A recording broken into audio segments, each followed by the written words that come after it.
नमस्कार दोस्तों, मैं पंडित के शर्मा, संपादक ज्योतिष गुरु मासिक पत्रिका स्वागत करता हूं आपका इस YouTube चैनल में। स्वागत करता हूं आपका इस खास कार्यक्रम में।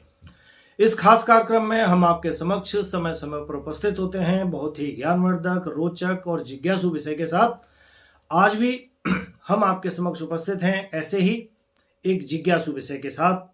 जिज्ञासु इसलिए क्योंकि हम बात करने जा रहे हैं आने वाले वर्ष 2026 के राशिफल की। हम जानेंगे सभी राशियों के लिए अलग अलग कैसा रहने वाला है ये वर्ष 2026, उनके लिए उनके कैरियर की दृष्टि से, उनके लिए उनके धन की दृष्टि से, उनके लिए उनके आर्थिक, व्यवसायिक, नौकरी, स्वास्थ्य, ऐसे सभी जरूरी विषय जिनके लिए ये वर्ष 2026 कैसा रहेगा, किस तरह की सावधानियां रखने की जरूरत होगी जिससे ये वर्ष 2026 उनके लिए या सभी राशि वालों के लिए सुखद और लाभदायक रह सके। हम पूर्व के वीडियो में बात कर चुके हैं मेष राशि की। अब हम बात करेंगे राशि चक्र की अगली राशि यानी वृष राशि की। अगर आप हमारे चैनल पर नए हैं तो कृपया तुरंत सब्सक्राइब करें ताकि आने वाली अन्य ज्ञानवर्धक जो वीडियो हैं वो आपको समय से प्राप्त हो सकें। इस वर्ष हम बात करेंगे सभी राशियों के लिए भी कैसा रहेगा अलग अलग, और साथ ही जानेंगे अंकों के आधार पर भी सभी मूलांक वाले लोगों के लिए ये वर्ष कैसा रहेगा। चलिए बिना देरी के बात कर लेते हैं वृष राशि की कि वृष राशि के जो जातक हैं उनके लिए क्या विशेष है इस वर्ष 2026 में, या क्या सावधानी रखने की उनको जरूरत है। तो मेष राशि के जो जातक हैं कह सकते हैं उनके लिए ये वर्ष 2026 कह सकते हैं कि स्थिर रहेगा या ज्यादातर मामलों में सकारात्मक रहने वाला है। यानी कि 2026 आपके लिए अधिकांश जो क्षेत्र होंगे उनमें आपके लिए पॉजिटिव फल देने वाला है, आपके लिए स्थिरता लेके आने वाला है। शनि इस वर्ष आपके 11वें भाव में स्थित रहेंगे, जो लगातार आपके द्वारा की जा रही मेहनत, यानी कि अगर आप मेहनत करेंगे या मेहनत के द्वारा आपको धीरे धीरे आर्थिक लाभ और आपकी जो इच्छाएं उनकी पूर्ति करने में बहुत ज्यादा मददगार साबित होंगे। यानी शनिदेव की कृपा आपकी मेहनत के ऊपर निर्भर करेगी। अगर आप निश्चित रूप से लगातार मेहनत के साथ, ईमानदारी के साथ अगर आप अपनी मेहनत करेंगे तो आपकी सभी इच्छाएं इस वर्ष पूरी हो सकती हैं, या ये कह सकते हैं कि शनिदेव की कृपा आपके ऊपर बनी रहेगी। गुरुदेव यानी देवगुरु बृहस्पति 21 मई तक जो उनका गोचर है वो आपके द्वितीय भाव में रहेगा, यानी आपके दूसरे भाव में रहेंगे। उसके बाद कह सकते हैं कि जब आपका द्वितीय भाव धन भाव कह सकते हैं या धन भाव होता है तो कह सकते हैं कि वर्ष 2026 के जो शुरुआती माह होंगे, यानी वर्ष 2026 की शुरुआत और शुरुआती माह जो रहेंगे उनमें धन का प्रभाव, पारिवारिक सुख आपको प्राप्त होगा। जब 21 मई के बाद में देवगुरु बृहस्पति का गोचर परिवर्तन होगा या राशि परिवर्तन होगा, उस समय देवगुरु बृहस्पति आपके थर्ड हाउस यानी तीसरे घर में प्रवेश करेंगे, और उस समय क्या होगा, आपके कुछ नए दोस्त या आपके स्थानीय व्यवसायिक साझेदार जो होंगे उनसे मिलने का अवसर इस अवधि में आपको प्राप्त होगा। जो छोटे प्रोजेक्ट हैं आपके, उनको आगे बढ़ाने में भी इस अवधि में मदद मिलेगी। कुछ एक सकारात्मक यात्राएं भी आपके लिए व्यवसायिक रूप से हो सकती हैं।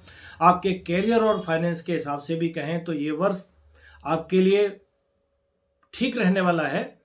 कह सकते हैं मध्यम से और उच्च के बीच में रहेगा, यानी मध्यम से अच्छा है और बहुत ज्यादा जैसे अच्छा रहेगा उससे थोड़ा सा कम है। लेकिन ये जो धन लाभ होगा या जो कमाई होगी आपकी या जो इनकम होगी, या ये कह सकते हैं कैरियर और फाइनेंस के लिए जो है वो आपका भले ही मध्यम से थोड़ा ऊपर है लेकिन स्थिर है। शनिदेव की कृपा जो होगी वो आपके लिए धीरे धीरे आपके धन लाभ को आगे बढ़ाने में आपको मदद करेंगे, लेकिन वो स्थायी रहेगी। ऐसा नहीं है कि एकदम बूम हो गया, बहुत तेज आपके पास आया और फिर पता चला कि अब आप खाली हैं। यानी जो आ गया है, जो आ रहा है, जो आपके स्रोत बने हुए हैं उनमें कोई कमी नहीं होने वाली, लेकिन तरक्की जो होगी यानी जो ग्रोथ होगी वो शनि के कारण धीरे धीरे होगी, लेकिन स्थायी रूप से होगी। साल के शुरुआती समय में कुछ एक जो बिल आदि होंगे उनके भुगतान करने में कह सकते हैं आपको थोड़ी सी दिक्कत आ सकती है। तो प्रयास करिए कि अपनी जो बचत है उसको बढ़ाने का प्रयास करें, या ये कहें कि अन्य जो खर्चे हैं उन खर्चों में कहीं ना कहीं कमी करनी होगी। छोटे मोटे जो आपके प्रोजेक्ट हैं उनमें आपको सफलता मिलेगी। ध्यान इस समय भी रखना होगा कि जो आप निवेश करने वाले हैं उसको सोच समझ कर करें, या ऐसी जगह पर निवेश करें जहां पर कम रिस्क है, यानी जहां सुरक्षा की दृष्टि से ठीक है, ऐसी चीजों में आपको निवेश करना इस समय पर आपके लिए ठीक होगा। या जिन चीजों में भी आपको लगता है कि यहाँ पर जोखिम कम है, इस तरह के रास्तों का चयन करना होगा।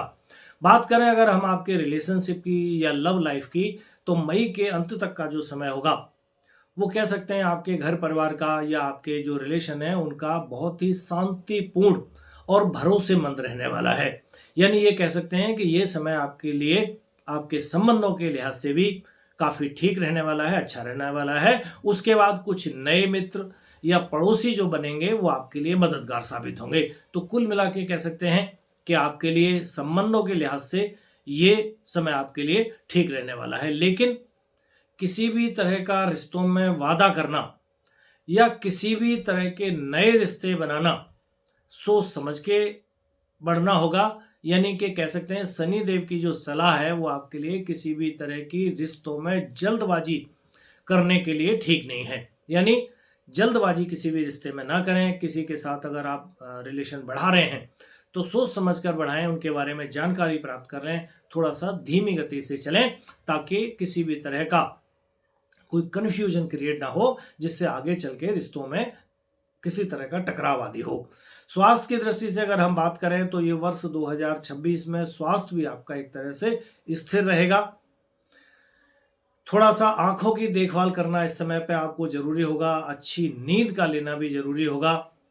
जो जीवन की दिनचर्या की जो सरल आदतें हैं उनको थोड़ा सा अपनाएं। वॉकिंग पर जाएं, योगा आदि करें, समय पर सोएं, समय पर जगें। इस तरह की जो नॉर्मल लाइफ का जो रूटीन है उसको फॉलो करें। निश्चित रूप से आपके लिए ये समय स्वास्थ्य की दृष्टि से भी काफी अच्छा साबित हो सकता है। मई के बाद में सामाजिक सक्रियता आपकी कुछ बढ़ सकती है, जिसके कारण थोड़ी सी भागदौड़ आपकी बढ़ सकती है। आराम करने का समय थोड़ा सा कम मिल सकता है।